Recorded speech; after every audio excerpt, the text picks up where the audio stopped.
Welcome back to BatFacts, where for episode 30, this is volume 2 of Strays, 5 short stories from Batman history. Let's get into it. Started things off with something of a PSA.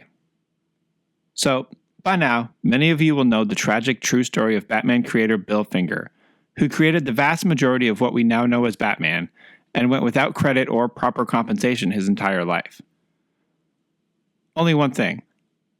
That's not Bill Finger. That's a picture of Robert Knier, a DC Comics writer and editor from the same era who, somehow or another, became one of the most popular pictures of Bill Finger. Adding yet another in a long list of ways that fate has conspired to screw over Bill Finger. Mark Evanier, comics historian and administrator of Comic-Con's annual Bill Finger Award, believes the confusion started somewhere around 2014 when Knier was posthumously honored with the award, and somehow wires got crossed within search engine results. It's turned into an incredibly common mistake. Even some older episodes of BatFacts mistakenly used the picture. So let this be a PSA. While he did contribute his own talents to comic book history, this is not Bill Finger. Neither is this. Or this. For more info on the life of Bill Finger, I recommend Mark Tyler Nobleman's documentary, Batman and Bill, as well as his website, which even includes a page containing all 17 known, confirmed pictures of Bill. It was recently revealed that a famous sound effect from Capcom's Street Fighter III Third Strike had a surprising Batman connection. Batman is of course no stranger to the fighting game genre, having appeared in the Injustice series, Warner Bros. Multiverses, and Mortal Kombat vs. DC, but this appearance is a little less obvious. Street Fighter III Third Strike, the third installment of the Street Fighter III series, is thought by many to be one of the most refined and stylish games in the 2D fighting genre. In the game, a player's EX meter will fill, and when it's full, this sound effect plays to alert the player. Let's go! After some speculation as to the effect's origin, YouTuber Too Many Boxes made this video, demonstrating how the sample was altered and reporting that the sound was actually Adam West's voice, shifted down 2 semitones and compressed. To the Batmobile, let's go! To the Batmobile, let's go! Let's go! Let's go! The only thing was, while it was undeniably Batman related, and a good piece of sleuthing by Too Many Boxes, that particular line read didn't sound much like Adam West. Let's go! It turns out, the sample comes from a recording titled simply Batman, from a 1985 compilation album, Television's Greatest Hits. The album features 65 theme songs from television, many of which were re-recorded for the compilation, a tactic typically used as a cost-saving measure, as obtaining the rights to a song's composition typically costs much less than obtaining rights to a particular recording of that song. So the song Batman, as featured on Television's Greatest Hits album, is actually a cover song, or interpolation of To the Batmobile, a slightly faster, jauntier variation of the main Batman theme, both written by Neil Hefti. The original recording of To the Batmobile, performed by Nelson Riddle and his orchestra, appears as the lead-off song on side B, the 7th song overall of the official soundtrack album released in 1966. The song features dialogue from Adam West and Burt Ward, taken from episode 7 of Batman titled Instant Freeze. They sound like this. To the Batmobile, let's go! To the Batmobile is exclaimed by Adam West, and Let's Go comes afterwards from Burt Ward. So when the song was re-recorded for Television's Greatest Hits album in the 1980s, so too were these voice samples, though not by West and Ward. They sounded like this. To the Batmobile, let's go! This opening voice sample of the re-recorded song eventually wound up on a compilation CD made for aspiring DJs called Datafile 2. The CD contained thousands of samples and loops and was never sold commercially, though it became very popular among producers of dance music and video game music. As a result, the sample has subsequently appeared in hundreds of songs, including Todd Terry, To the Batmobile, let's go! Pigface, Let's go! Let's pop the track! and Snoop Dogg, To the Batmobile, let's go! as well as video games like Sonic Shuffle Let's go! and Street Fighter III Third Strike. Let's go! Let's go indeed. What do Jon Favreau, Corey Haim, and Matt Skiba have in common?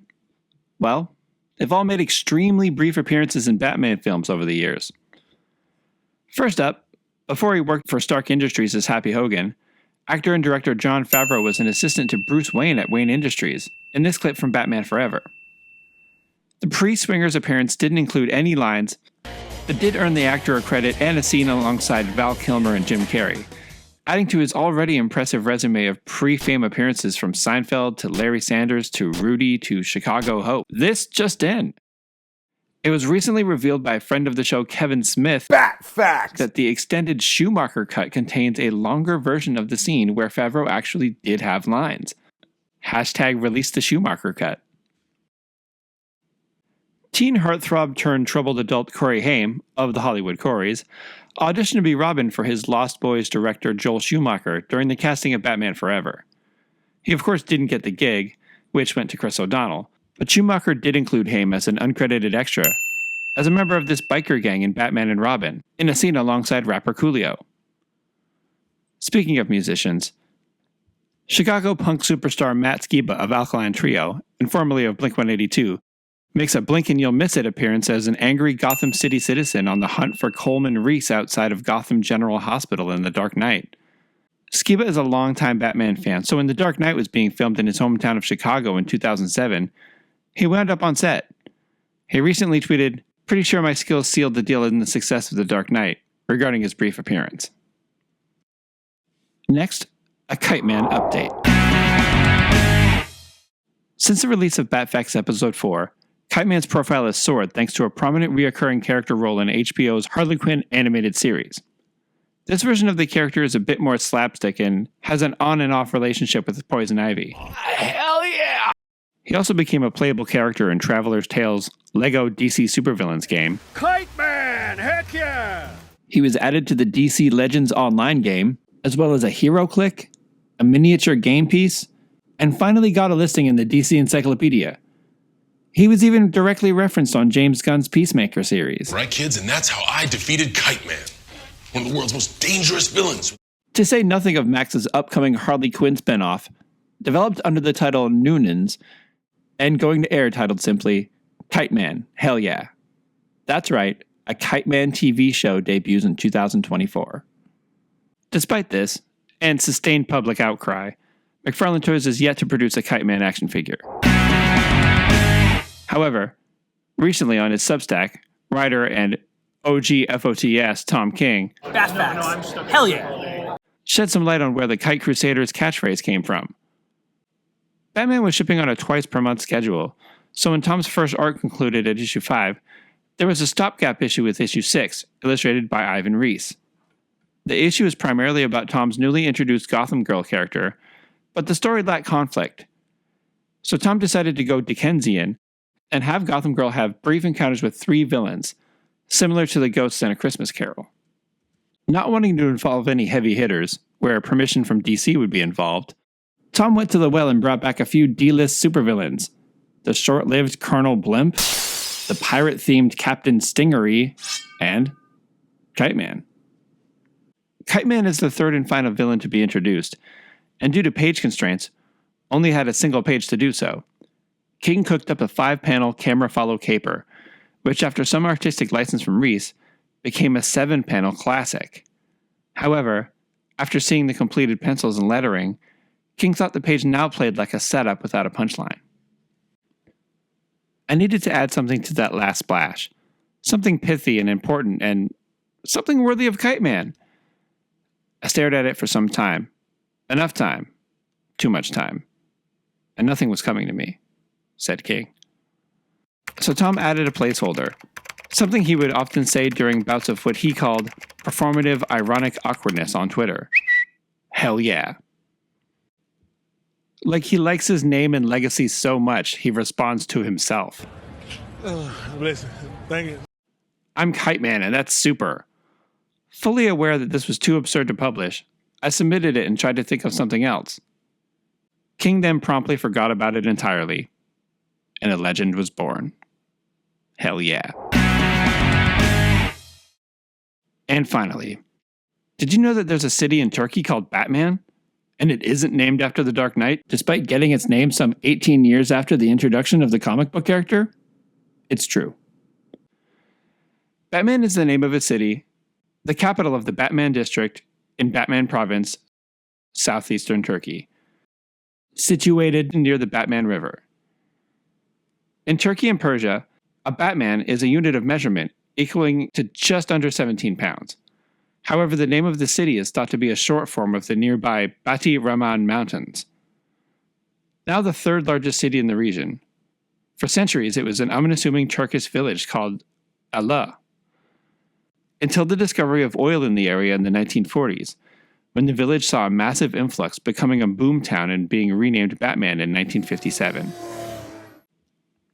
Here's the Batman Airport and Batman University. There's even a soccer team, Batman Patrolspor, who play in Batman Stadium. In 2008, the mayor of Batman Turkey announced that he was planning lawsuits against Warner Brothers and Christopher Nolan, proclaiming, "There is only one Batman in the world," adding, "The American producers used the name of our city without informing us." DC Comics, who has of course been publishing Batman comics since 1939, was not mentioned in the proposed lawsuit, which never ended up materializing. Though some 10 years later, a grassroots campaign emerged on petition website change.org, proposing the city and neighboring cities revise their borders so that Batman City is in the shape of a bat symbol. The petition received over 26,000 signatures, though unfortunately, no action was taken. Bonus fact: Melbourne, Australia was nearly named Batmania after its founder, John Batman. Okay, that's all. I promise, that's all. Thanks for watching. I'm on Instagram, TikTok, and Threads as BatFacts Videos. DM me if you want a free sticker. Stay tuned for the next one. Some Bat time, same Bat channel. Support your local comic shop. And thanks for watching.